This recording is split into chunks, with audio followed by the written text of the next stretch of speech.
السلام عليكم ورحمة الله وبركاته. ونيجو حسن إسماعيل وآدم قدوميها دلة سويسرلاند. أيوة وحن سي شرف لأننا هنا ولا له ناس ومالية يكون قول كزوريخ وكوا والدين تاع يوكوا والدين تنخون دونا إن المالين تسبتي بيش تيسد حلواتك بيش سبتمبر عنكو قوم دونا قول كزوريخ والكافي أنا كل فقري دونا وحبرشة waddanka aan ku noolnahay waxaan mar walba aragnaa in ay dhalinta Soomaaliyeed ay aad ugu yirihiin jaamacadda aadaya marka waxaan rabnaa sababta keentay maxay tahay inaysan jaamacadda aadin maxay tahay sababta ay u sameeyeen kaliya xirfadaha ama sababta xirfadaha u sameeyeen weynayaan waxaan nagala soo qayb gali doonaa hadduu Ilaahay yiraahdo khubaro ka socda oo ku takhasusay qaybta waxbarashada gobolka Zurich safaaradda Soomaaliyeed iyo روح جامعة دمية أما جامعة دكتا أو كور بحين دونا سببيه وسهلي إنه جامعة قاله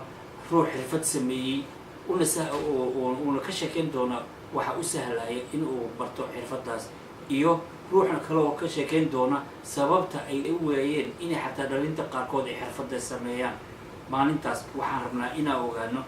halka uu dhibaatada ka jirto mawaaladiinta Soomaaliyeed ba macruurta Soomaaliyeed ba mise dalkan Switzerland sababaha keenaysa in ay ilmaheena jaamacadda badan ay aadi waayaan maalintaas ayaa waxay tahay maalinta kaliya fursad u helnay in aan ku la foqorno in arintaas aan ogaanana sababta keentay kafay wuxuu bilaabanayaa 10 subaxnimo hadduu Ilaahay yiraahdo wuxuu dhamaanayaa 6 maqribnimo maalintaas hatta waa maalinta fursad kale noo siinaysa إن هالمل قوة قدينه هالمل قوة لفقرنا شيء على شيء قربني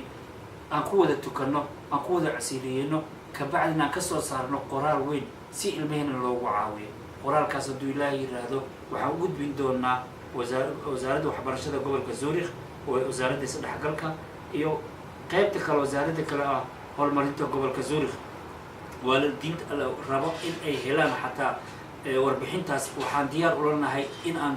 سينتون هادو إلهي يرادو بلانتينو ومالنت السبتيدا 26 سبتمبر بيشن سغالاد وسبتيدا سو سعدو إلهي يرادو iyo meeshu ka dhacayo waa kafeega waa mahadsantiin